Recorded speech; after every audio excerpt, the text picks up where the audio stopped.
Okay, next video, technically the same section that we're going over, but now we're talking about three-dimensional figures and different measurements that we can do as far as three-dimensional figures go.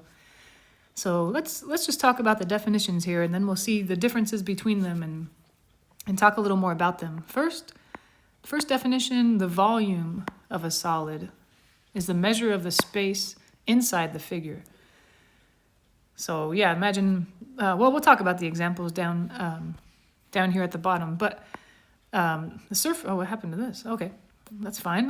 The other definition is the surface area of a solid is a measure of the areas of the surfaces that make up the outside of the figure. So that would be, yeah, the surfaces of the figure, I guess, as opposed to what's inside. So here are some examples to really, hopefully, kind of drive it home what the differences are. But one thing I wanted to mention is that I would say that surface area is similar to perimeter as far as if you're kind of, now we're looking at three-dimensional figures, but this is kind of like perimeter for two-dimensional figures. But now we're looking at three-dimensional because remember perimeter was a measure of the outside of a two-dimensional figure. The surface area is kind of a similar thing. It's a measure of the outside of a three-dimensional figure. Surface area will be measured, I want to make this clear before I forget, measured in square units. Before I forget. Yeah, so it's, because it's, and I think one way to remember that it's in square units too is that it's surface area. The word area, just like with two-dimensional figures, it's always square units, so feet squared, or centimeters squared, or whatever. Whereas volume will be measured in cubic feet, cubic inches, because it's kind of a three-dimensional measurement, measured in cubic units, they call it, which is just another way to think of it is you could write whatever measurement you're using, feet or inches or whatever, with the little power of 3 or a cube on it.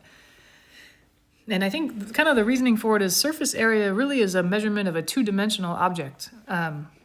So for example, we're looking at a cone here. This is a cone. Let's say you take a cone and you kind of cut it, slice it down the side. You can kind of imagine like an ice cream cone, unwrap the ice cream cone, and it's probably kind of you can make it a flat figure, right? It's this flat kind of piece of paper, if it's made out of paper, or a cone, like ice cream cone material. And even the face of the cone, if that's a solid, that would still be two-dimensional. So really, surface area is a two-dimensional measurement. It's just kind of, it might look curved depending.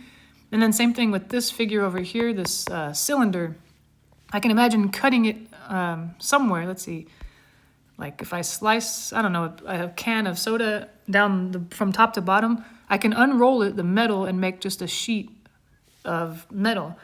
And even if the face is solid, the face of the top or the face of the bottom, those are just circles. Those are two-dimensional figures as well. So really the surface area is just a bunch of, I guess, a bunch of two-dimensional figures you're trying to find the area of, but you might have taken something that looks flat like a rectangle and rolled it up to look more like a cylinder type of thing, if that makes sense.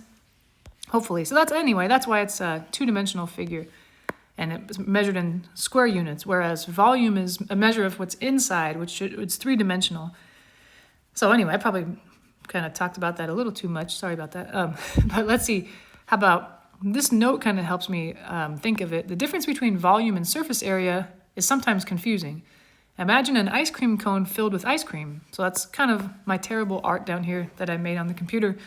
Imagine that kind of, like pinkish color is ice cream, and then the kind of yellowish brownish color, the cone is an ice cream cone.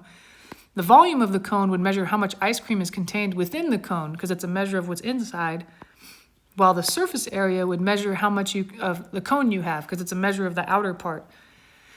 Another example might be a cylinder-shaped metal pipe that will allow water flow underground.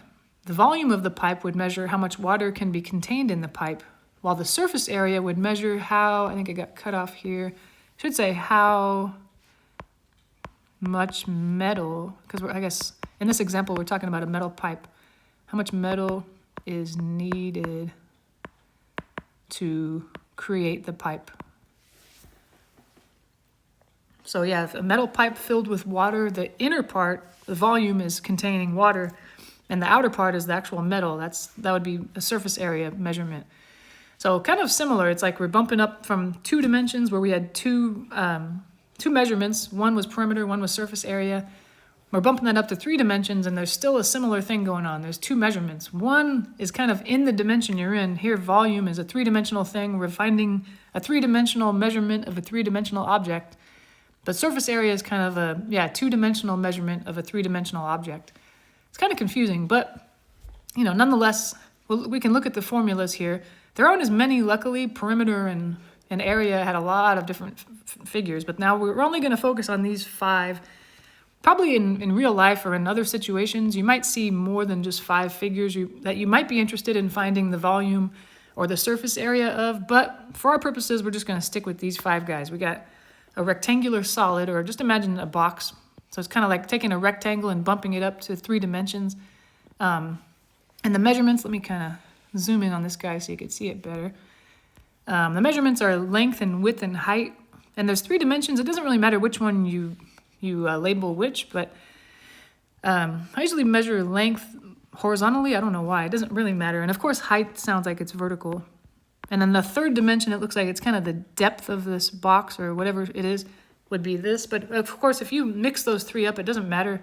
Each of these formulas will give you the same answer, no matter which of the 3 dimensions you label H or L or W. Surface area looks like a complicated formula, but it's 2 times width times length plus 2 times length times height plus 2 times height times width. And it looks like a crazy formula, but imagine this box. If you're rotating it around, imagine you're holding this kind of rectangular shaped box and you're rotating it around and looking at all the sides. Think about it, this front piece that I'm going to try to imagine it again. This front part here, the very back of this box would look exactly the same. There'd be 2 of the same exact surface that you'd be measuring. And that measurement would be the height, I guess. This is the height, as I labeled it anyway, depending how you labeled it. Height for this, height and length for that. And then it's like surface area is just really the area of each individual face. The area, as we saw from the previous video, or up above in these notes, is just the length times the width, or in this case, we labeled them height and length. So this surface has area, height times length, or HL. This surface as well has the same thing. So there are 2 of those. So if I want, I can say, well, the area of this side is HL. This side area is HL. If I put them together, it's HL plus HL, which I can say is 2HL. And that's where this portion comes from. And you can do a similar thing with the other faces. If I use a different color, maybe that'll help. Like this surface over here on the right side that I'm shading in red, if you rotate this box around, there's another surface that's exactly the same shape, same area on the other side. I can't see it here. But that would be kind of similar. It's got 1 measurement, width, W. The other one is height, H. So there'd be 1 for this side. The area would be width times height, or height times width. And the other one on the other side is the exact same thing. And that would give you 2 of these areas. So that's basically it. The rectangular solid has 6 sides. And you're just finding the areas of each of those individual 6 sides and adding them together. It's just that they pair off. There are 2 of the same surface that are the same area. That's why you see the 2s. Anyway, if anybody cares, I think somehow math gets easier for me when I understand why we're doing what we're doing, or it's easier to remember or something for me. Maybe if you don't care, that's fine too. You could just plug it in the formula. And then volume kind of makes sense, and it's an extension of area. The area of a 2-dimensional figure was just the 2 dimensions that determine it multiplied together. But now volume, there are 3 dimensions. There's 3 things you have to specify: length, width, and height, and you just multiply them all together. Bada bing, that's the volume. So it's kind of funny. You would think volume, because it's a 3-dimensional measurement, it would be more complicated. The formula would be more complicated than the surface area, which is a 2-dimensional measurement. But it's actually the opposite, I find. If you look at these formulas, to me it looks like for most of them, the surface area formula is more complicated looking anyway than the volume, which is kind of funny. But I think it's all because, for example, with the cylinder, you got a face of it that looks like a circle. There's another one on the bottom we can't see right now. But if you're looking at the surface area, you have to find the area of the circle on the top and the area of the circle on the bottom. and then plus the area of the side, which is, you kind of imagine I cut it along the vertical and then unroll it. If I unroll it, imagine like a soda can or something else that's of a cylinder shape, it would just be a big rectangle. So you're kind of finding the two, or anyway, a bunch of different areas and adding them together. And that's why its surface area formulas usually look kind of complicated. But that's all it comes down to. The surfaces are all different shapes.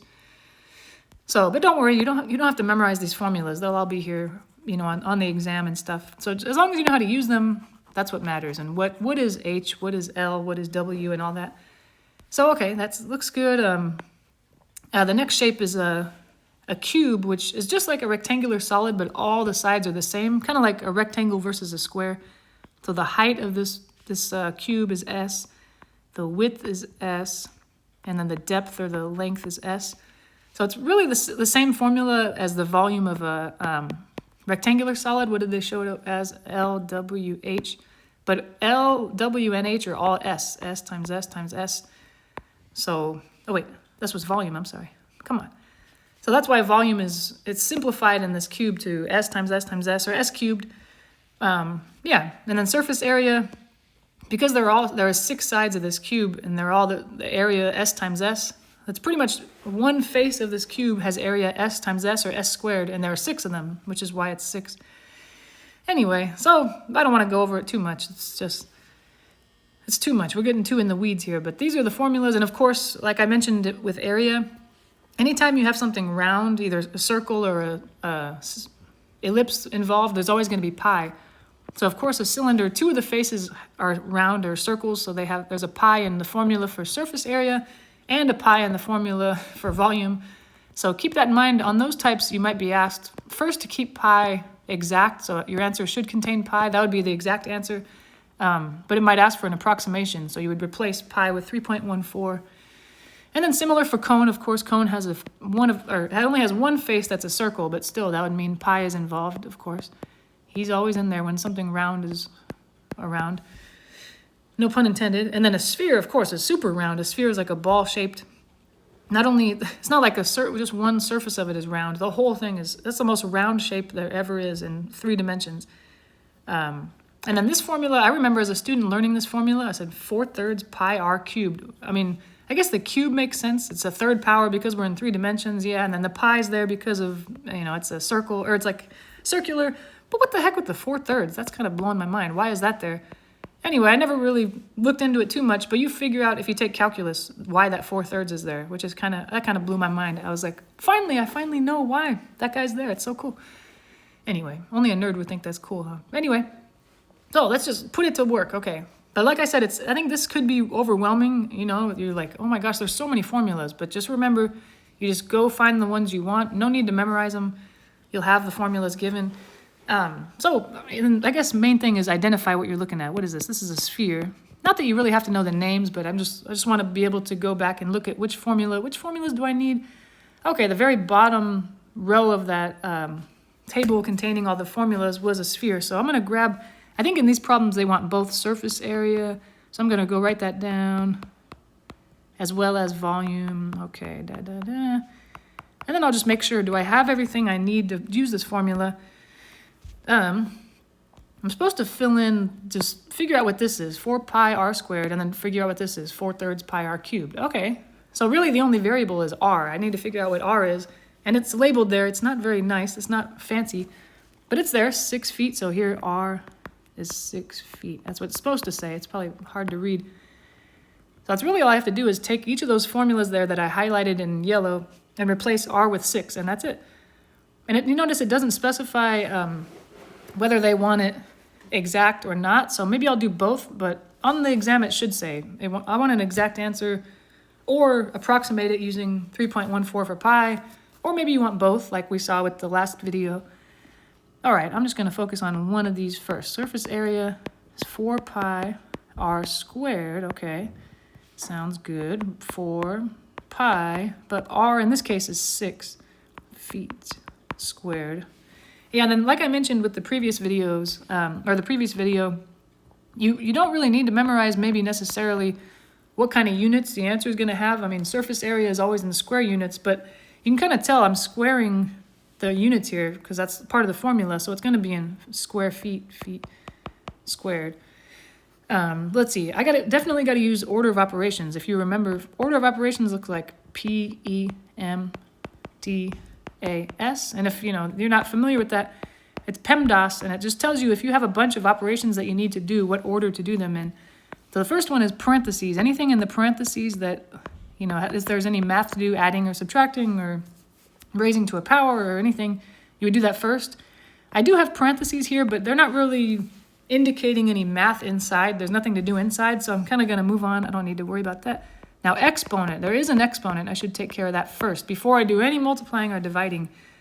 So I'm going to go second power on 6. That would be 6 times 6 is 36. And then I should think about the feet being squared as well. All right, now that square is gone. I don't need it anymore because I performed that operation. But there's still a 4 pi in the front. And I know pi is not, it's just a variable, I guess, or it looks like a variable. I'm going to treat it kind of like one. I'm just going to multiply the 4 and the 36 to give me my answer here. What's it going to give me? 4 times 36 is 144, I believe. So 144, but then just add the pi. Yeah, so 4 times 36, got that here. Throw the pi in there. Bada bing, bada boom. But I'm going to just give the other answer just for practice because it's never a bad idea to practice extra.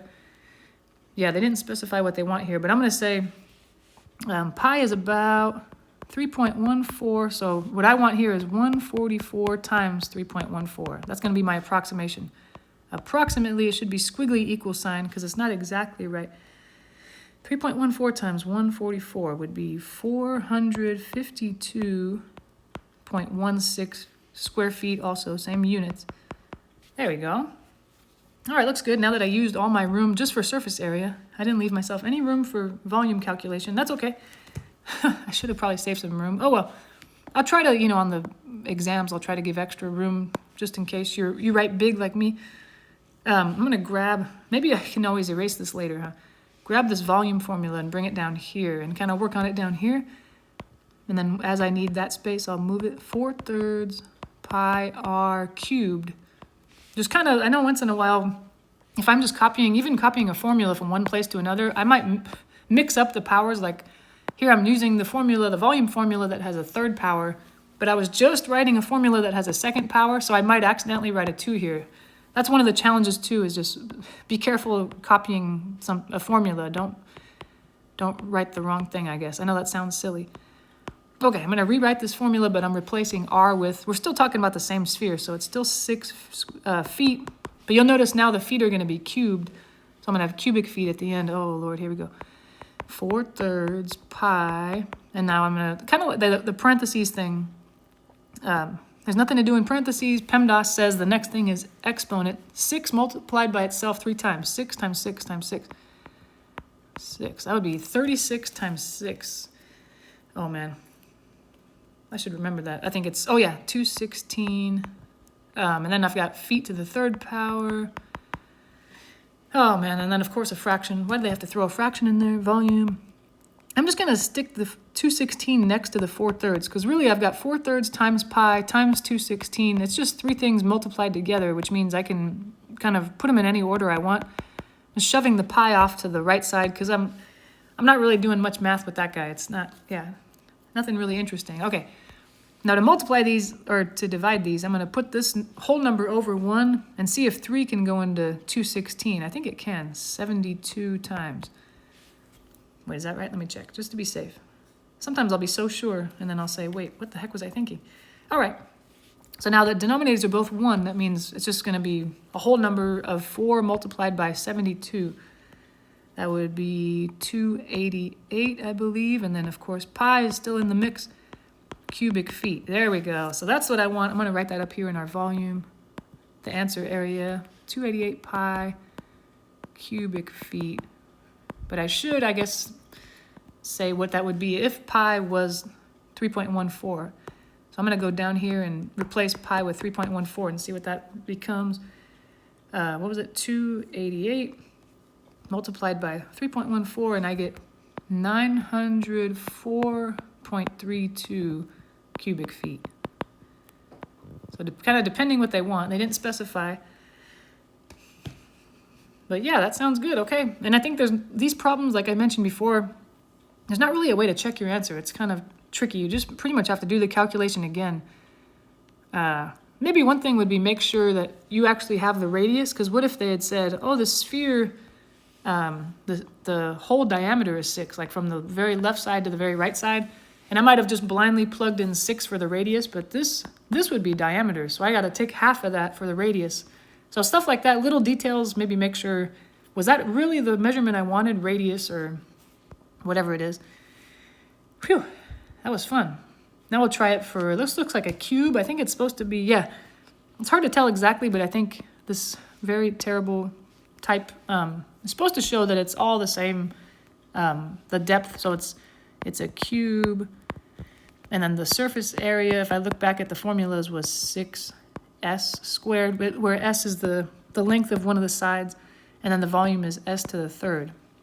And here it's just s is that number that we're given, 4.2, I think it's centimeters. So this is probably the simplest formula of all, the cube, or like think about a dice, I guess.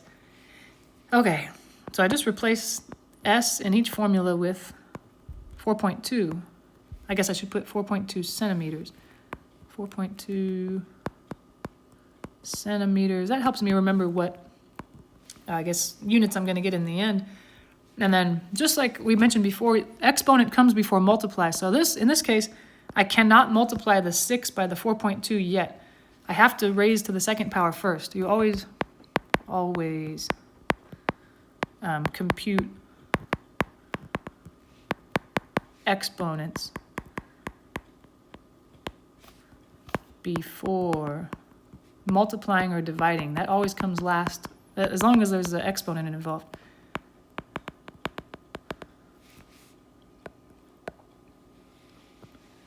So yeah, if I were to multiply 6 by 4.2 right now and then raise it to the second power, I'd get the wrong answer. So I really have to do 4.2 times 4.2 either in my head if I'm really good, or on a calculator. Again, don't be a hero. There we go. I got 17.64, and it's centimeters squared, or square centimeters, okay. And then I've got this number outside the parentheses there, 6. There we go. For some reason, I was just thinking, where's the pi? I forgot. There's nothing round in this shape, so I shouldn't expect a pi. I just felt wrong, you know, like if you forget your keys. Oh my gosh, where's my keys? I should always have those on me. Okay, I'm going to multiply 6 by 17.64. It's 105.84 cubic square centimeters. There we go. Okay, we figured it out. Where was I supposed to put my answer? Here we go. 105 point, did I say? Yeah, 84 square centimeters, or centimeters squared. All right, that was much easier than what was it, sphere, yeah. Volume now, let's see, that's just s to the third power.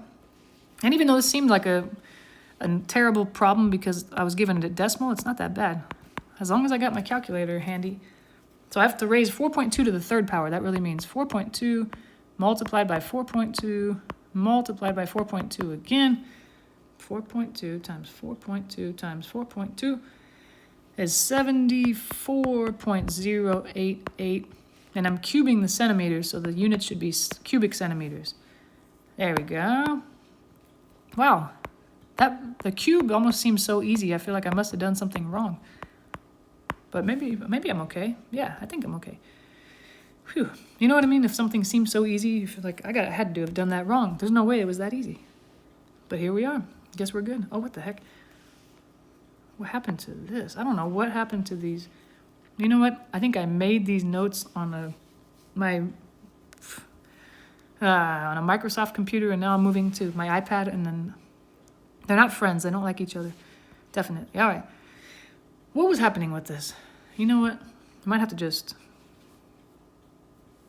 Yeah, I don't know. I don't know what's happening here, but we're missing a dimension. First of all, I see it looks like 5 miles was intended to be the vertical dimension, and I think this 2 miles was supposed to be kind of the horizontal dimension, but there should be one more that is missing. I don't know if I forgot to put it there or it just disappeared. The depth of this thing, let's just say it's, what do you think? 1 1.5 miles. I'm gonna be crazy. I'll probably find the measurement somewhere randomly in these notes. Sorry about that. Oh well, what are you gonna do? It's more just for practice. Okay, so we got 3 dimensions, and I think what do we say, the surface area of, this is a rectangular solid. Is that what it's called? Rectangular solid. It's not technically a cube because you need all 3 measurements to be the same exact thing. So it's rectangular solid. The surface area was 2, and it doesn't matter what order these are in. You just pretty much have 2 of the 3 dimensions together in each of these parts of the sum. 2LW, 2HW, 2, which one have I not done yet? LH? Yeah, you're just combining 2 of the 3 measurements, H, L, W. Anyway, and then the volume, well, I'll just figure out what this is first, and then we'll involve volume. I don't need to care about that guy yet. So which one's which? Again, it doesn't really matter. I can label one of these measurements to be length, and you can measure label something else to be length. You know, it doesn't matter. To me, I think height just feels like it should be vertical. I don't know why. So for me, I'm going to say H is 5 miles, and then width and length, whatever, it doesn't really matter. I'm going to say the width is this 2 miles. Although if you call something else the width, that's fine. You're going to get the same answer at the end. And then the last measurement, length, must be that depth that for some reason wasn't even in the problem. So, okay, I'm going to just take the surface area formula. I'm going to kind of rewrite it. The 2's are there, but I'm going to leave space for L and W. Looks like a but. All right, why did I say that? Plus 2, and there's HW. Sorry, don't tell anyone I said that. H and W, that's where they go. And then one more guy that didn't fit. I think this is how it looked up there on that in the table of values. All right, maybe I'll highlight them, which might make it easier. Here's height, and here's what height. It's supposed to go, let's see, in the formula here and here, which is corresponding to these spots in my, where I'm leaving kind of empty spaces. Height was, what did we say? Oh, 5. Oh my gosh.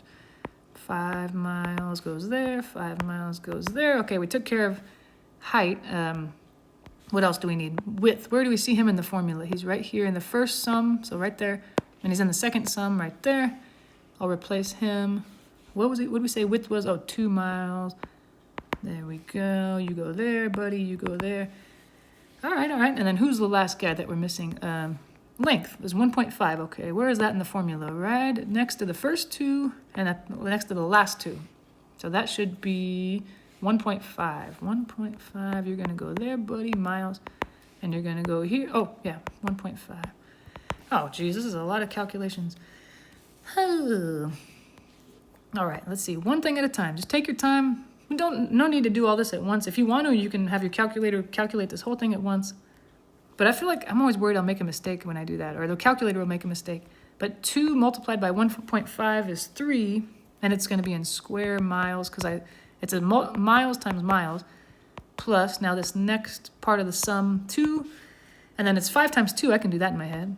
10 square miles, plus now that last part of the sum, 2, 5 multiplied by 1.5 is 7.5 miles. Okay, I think one thing at a time helps me. I feel like I'm either overwhelmed if I do it all at once, or I think I'll make a mistake. So I'm going to go slowly. Of course, kind of do order of operations. I definitely can't add these yet. That's the last thing in order of operations. Parentheses, exponent, multiply, divide. A and S is add, subtract. If there's anything else besides adding or subtracting, you got to do that first. Like multiply, divide. So I definitely got to multiply 2 times 3, 2 times 10, 2 times 7.5, and then I can add them all together.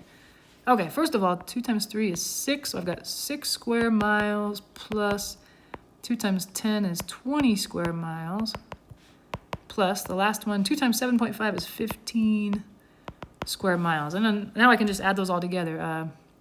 26 plus 15 is 41, I think, square miles. Does that sound right? Wait, yeah. Why is that the hardest part for me? Just adding. There we go. Now volume. Oh, geez. After all that, really, I didn't even do volume. Whoa. So much work. But I don't know. To me, it's maybe everybody's different, but I feel like this stuff isn't really necessarily, it's not like my brain hurts when I do it. It's not difficult. It's just tedious. I'm like, oh, really? Do I have to do this? So many little things, and I guess I'm worried about making a silly mistake here or there. There's so many little calculations. All right, I have to erase that old one. The volume of a rectangular solid, luckily it's easier. It's just the 3 dimensions M. 3 dimensions multiplied together. L, W, and H. In any order, it doesn't matter. L, W, H. Same thing as H, W, L. Same thing as L, H, W. I mean, it doesn't matter what order they're in as long as the 3 are there multiplying. So this had 3 dimensions. I'm just going to use the same colors here. 1, 2, 3. And let's see. It doesn't matter what order they're in. Yeah, I guess in the formula, the length came first. The one I wrote here. So I'll be putting that there. And then next is width, which I highlighted in pink or purple, whatever that is. And then height is green. I'll replace that. Okay. So what was the length again? Here he is. It's 1.5 miles multiplied by the width, which I labeled over here as 2 miles. And then the length, the last one. Oh, wait. Oh, sorry. Height. Oh, my gosh. I'm losing it. 5 miles. Just got to multiply all those guys together. I think it's 15. And then it's miles times miles times miles. That's 3 of them, so it's cubic miles. That's it. Wow, that seems so much easier. Yeah, I think you'll find that if you think, well, volume should be more complicated, it ends up being an easier calculation. 15 cubic miles. Yeah. That's a winner. Okay. Not so bad. Just keep in mind, too, I mean, on exams, if you do like this, there's so many things going on here, so many steps, so many calculations. I'm going to mess something up.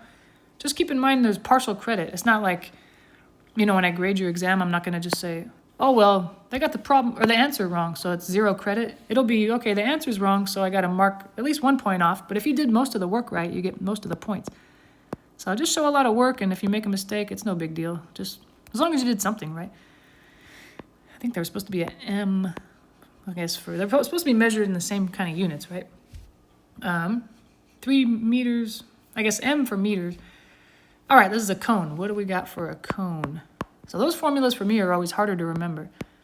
Not that you have to remember them, but there you are, cone. Surface area is pi r squared plus pi r. Pi r squared plus pi r. Okay, and those are not like terms. I can't combine those because this guy has an r squared and this guy has a regular r. So that's why they're just separate terms, but no big deal. Wait, what the heck? What about h? Where's h?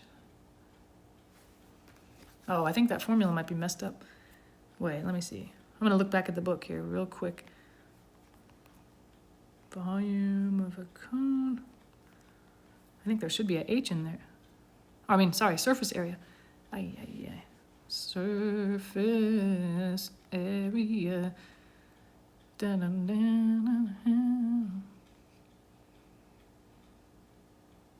Yeah, it should be a, oh, geez. Should be a H on this guy. I'm sorry. I better fix that for the notes. H, pi, R, H. Right? Yeah. Yep. Because it's complicated, but remember how I mentioned earlier that you can imagine taking a cone and cutting it from, the tip, the point to the other side and unrolling it. Then you kind of have 2 surfaces. The one would kind of look like this shape, anyway, not the circle surface on the bottom. That's the area of a circle, pi r squared. That's why you got this guy. But this guy would end up being kind of, well, it's kind of a weird, a weird shape. But his area would be this. Okay, I'm sorry. There should be an H there. I'll have to fix that. Come on, of course the height of the cone should factor in. Why would there not be an H? Come on, I'm sorry about that. Hello. So, okay, I got to add that H. All right. So anyway, now I'm ready. I was wondering, why would, blah, blah, blah. So I'm going to plug everything in. Which one's the radius? In this problem, of course, it does matter which one's R, which one's H, because one's the radius. It has to be the radius. It can't be at just some dimension like with rectangles and cubes. That would be your height or, Okay, I'll replace those. What do we got? Let me say that the radius is going to be yellow. He goes here and he goes here. He must be very important. He's in 2 spots. Height, not so much because he's only in 1 spot. But that's okay, dude. You're still important.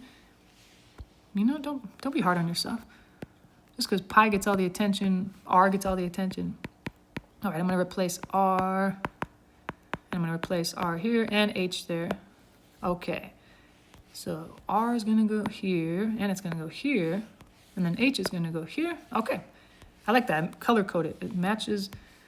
Throw the yellow number here. That was 3 meters. And then also here.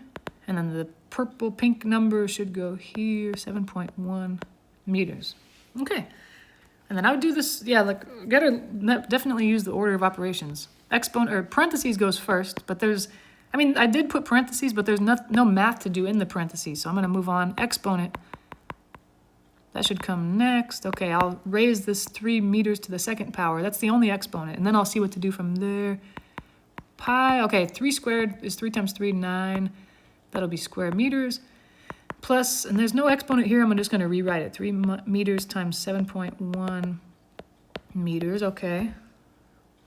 We're looking good so far. Pi, so I guess this, and then now I can multiply. Pi, I don't really know what it is. I mean, I know what it is. I don't want to replace it yet. It's just 9, I'm going to write it as 9 pi, and then it's measured in square meters. And now I can do some multiplying here. I can do the 3 multiplied by 7.1. Let's see, what is that? 7.1 multiplied by 3, don't be a hero. 21.3, and then I'll throw the pi in there. So it's like the two numbers were multiplied together, these two guys, to create the 21.3, and then the pi was just kind of along for the ride. He's like, wait, what? You want me to stand here? All right, whatever. He doesn't care. And that would be also in square meters because you multiplied 3 meters times 7.1 meters. That's meters times meters. All right. And now I can add these together. Actually, these are like terms because they're just different numbers in front of pi. So it'd be 9 plus 21.3. What's 9 plus 21.3? That's 30.3. And then throw a pi in there. There we go. 30.3 pi square meters. And then volume. Now we can use the volume formula, which I think is 1/3 pi r squared h. Let me just check. I don't know why that volume is so much easier to remember. Okay, yep, that's it. 1/3 pi r squared h. It's always so much easier, the calculation. Volume is 1/3 pi r squared h. Okay, we're talking about the same figure, so we should have the same numbers. I'm going to rewrite that formula. 1/3 is not changing. Pi is not changing. R is a certain number. And I mean, we highlighted R in yellow. We might as well keep that going. Here's R. He's going to go there. And then the H is 7.1. He's going to go there. Okay. Okay, what did we say? R was 3 meters. And then H was 7.1. I got to do the order of operation thing again. There is an exponent. I mean, there are parentheses, but there's nothing interesting going on inside them. There's no operation I need to do, so I'm just going to write 1/3 pi. Now I'm going to square this 3 and also square the meters. Oh, I forgot to put meters for 7.1. 3 squared is 9. Meter squared is just meter squared. And then I've got this guy. He's waiting to see what happens with everybody else. 7.1 meters. All right, now, I mean, that exponent, there is an exponent there, but it's only on the units. It's not like there's some kind of math I have to do with the units. So now it's just a bunch of multiplying. I think I'll go carefully here. I'm afraid I'm going to make a mistake. 9 multiplied by 7.1 is 63.9. Does that sound right? Yeah, I think so. And it's meters multiplied by, meters squared multiplied by meters to the 1 power. That would be 3. Because I've got 2 powers there and 1 power here. Together makes 3. All right, all right. And maybe I'll look at, I think we did this a little earlier for maybe the sphere. There was a 4/3 there. I'm going to bring the 63.9 closer to the 1/3 because I do have a hope of simplifying that. This pi, he's not going to reduce with anybody. There's no fraction that can do much interesting stuff to him. So he'll just kind of sit there and hang out and see what happens to everybody else. I'm going to put the 63.9 over 1. And I think 3 goes in pretty evenly because 3 goes into 6 twice, into 3 once, and 3 goes into 9 3 times. So I think that looks good. It's just the denominators are 1, so there's nothing left really, and you're just multiplying 1 by 21.3, which keeps the 21.3. And then I've got pi cubic meters. I think that's it. 21.3 pi cubic meters. There we go. So volume is always so much easier. Why? It seems like it should be more complicated. But that's fine. All right, the last one. I try to get it one example of each type, at least every shape, so you've seen it. Yeah, so hopefully so far this is making sense. It's just, don't stress too much about all the little details. Just do your best, and then, like I said, there's always partial credit. It looks like our last one is a cylinder. So I did this on purpose because I just want you to know that cylinders, you might not always see them in math vertically where the circles are, are flat horizontally. This one, it could be possible for it to be laying on its side, but it's still a cylinder. It doesn't matter how it's rotated or not. So anyway, you can calculate either one first, but I like to get the hard one over with. Surface area is always harder for some reason. Surface area of a cylinder was, I look back at the formula, 2 pi r squared plus 2 pi r h. Okay, looks good. I just got to identify everything. So even though it's laying on its side, I can tell this is the radius. 6 is the radius because it's measuring half of the circle. The 10 isn't half of the circle, it's the height or the length of the cylinder. So that would be your height. So to keep that in mind, height, usually you can say it's the vertical length, but in this case, it's a measurement of how tall the can of soda is, or the whatever you're looking at, the pipe. All right, I'm just gonna blindly plug those numbers in. Now that I've identified them, r is gonna be replaced, but it has a square. 2 pi, r is replaced, h is replaced. Okay, now let's see. What do we say? R is 6. Okay, so he's going to go here. And he's also over here, so that's interesting. He's special. H is 10. He's going to go only here. Oh, you're still important, H.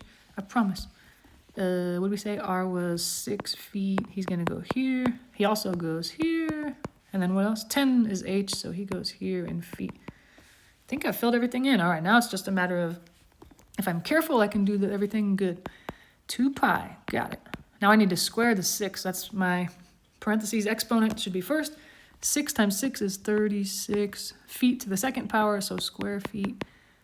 Looks good. And over here, maybe I'll hold off on doing anything because there's no exponents. I'm doing the exponent version of PEMDAS. And if you're not familiar with the order of operations or PEMDAS, you can just look it up on YouTube or Google it. Either PEMDAS, if you put that into YouTube or Google or whatever, that'll come up. Or order of operations. That would definitely help. There's probably just short videos that'll explain it, and it'll help a lot for these problems. Yeah, no big deal. And now multiply is our next step, because there is nothing to do with parentheses. I've done the exponent thing. Now multiply or divide, but there is no dividing. I guess I'll multiply this 2 times the 36 and then throw the pi over here.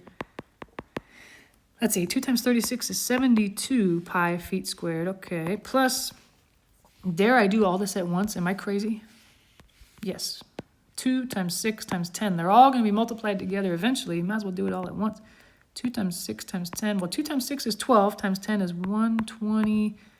And then don't forget that pi that was hanging out. And what about my units? It looks like feet times feet would be feet squared. That's right. We're doing surface area. That's right. So feet squared makes sense. All right, now I can add these together. These are like terms. 72 plus 120 is, don't tell me, 192, I believe. And then they both got a pi. And notice I'm not writing pi squared because we're not multiplying pi times pi. If we were multiplying pi times pi, it would be pi squared. But it's only, we're only adding. So I think that's good for the surface area. 192 pi square feet. And like we mentioned before, I don't want to waste too much of your time like I already do already. But if they said they want approximation, just replace pi with 3.14, put that in your calculator, 192 times 3.14, and then, yeah, that should work. Now the other formula, now we want volume. Let's see, volume, what was it again? Let me see. Oh yeah, come on, pi r squared times height. For some reason, this one is an interesting formula to me because I noticed the beginning of it, just pi r squared, that's the area of a circle, pi r squared. So it's kind of like the face of the cylinder. That's the area of the face. So, and then if you think about a cylinder, it's kind of like a bunch of almost like infinitely many circles stacked on top of each other, sort of. How many circles? It's almost like h of them, because that's the measurement of how many circles are on top of each other. Anyway, that kind of helps me for some reason remember it. But okay, I'm just going to replace r with, what did we say r was? 6 feet, and then replace h with 10 feet, and then we'll be good. Okay, r, I should highlight him, huh? R, he's gonna go here, and h is gonna go here, and then, what did we say? R was 6 feet, and h was 10 feet. All right, that's it. All right, now, I should do order of operations raising to the power first, exponent. 6 to the second power is 36, and then I've got square feet. And then I've got I'm going to multiply by 10 later. Okay. Now what? Now what's left is just a bunch of multiplying. Pi multiplied by 36 multiplied by 10, and then the feet are being multiplied. Feet squared times feet. You add the powers. 2 and 1 makes 3. The third power. Okay. I'm just going to throw the pi in there, but 36 times 10, I can do that. 360. Okay, so I guess it looks like 360 pi cubic feet, which does make sense for volume. It should be cubic feet. Nice. And again, if you wanted an approximation, I would definitely say you should say, okay, replace the pi with 3.14 and then put it in your calculator and you're all done.